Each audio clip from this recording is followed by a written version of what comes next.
Welcome to the 54th discussion of the Digital Rodeo podcast organized by Smart-EDU Hub. Today, we're diving into a really interesting article called Using Sandboxes for Testing Decisions in the Public Sector.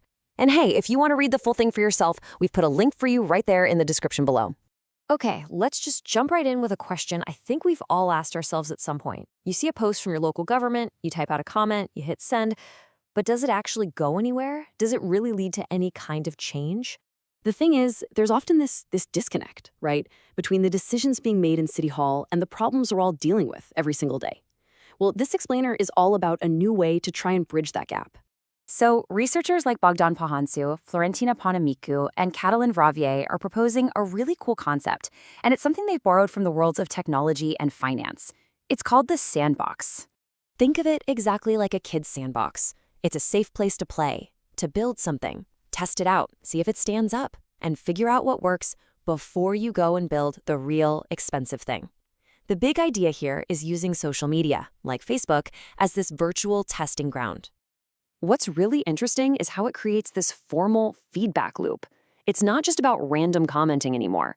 It's a structured process. The city posts an idea, you and I react, and then, and this is the crucial part, all that feedback gets systematically analyzed. The policy then gets tweaked based on what people actually said, all before it's rolled out on a massive scale. So to see if this idea actually has legs, the authors did something pretty ambitious. They conducted this massive study, looking at the official Facebook pages of 95 different municipalities all across Romania. And this map just illustrates the scope brilliantly. I mean, look at this. They didn't just pick a couple of big cities. They took a wide cross-section of the entire country, from Transylvania all the way over to Moldova, to get a really diverse sample. And they didn't just focus on the big players either. The research covered the whole spectrum of population sizes, from small towns with fewer than 50,000 people all the way up to the capital city. This way, you see how these dynamics play out in different kinds of communities. So the crucial point here is that this wasn't some narrow, cherry-picked study.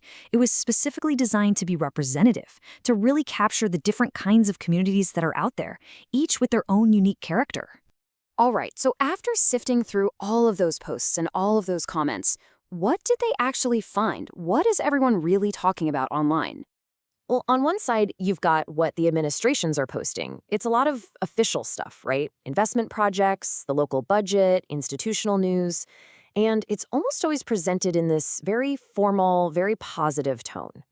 But then you look at what citizens are actually talking about in the comments, and it tells a completely different story. People are focused on the real, everyday frustrations, the traffic, the delays, the cleanliness of the parks. And this contrast right here, this is the exact gap that the sandbox idea is trying to fill.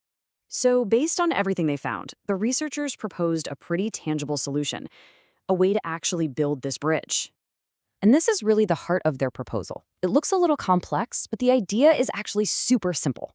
All of that citizen feedback from social media gets funneled into a data processor. It's all anonymized, it's analyzed, and then it's turned into these clear reports and indicators that both local and even central governments can use to see what's really going on.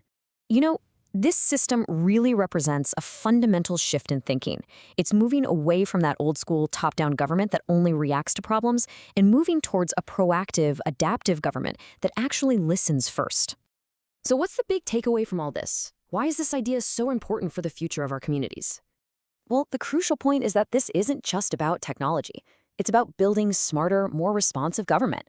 It turns social media from just a megaphone into a powerful listening tool. It helps make sure our money is spent on things that actually matter to us. And maybe most importantly, it strengthens that digital social contract between all of us and our government. And that kind of brings us to our final thought for today. If you knew for sure that your feedback could directly shape policy, what would be the very first thing you'd say? Thank you so much for joining this discussion. Don't forget to like and subscribe to the Smart-EDU Hub channel to be the first to enjoy our new explainers. Stay smart with Smart-EDU Hub. And remember, that link to the full article is waiting for you in the description below.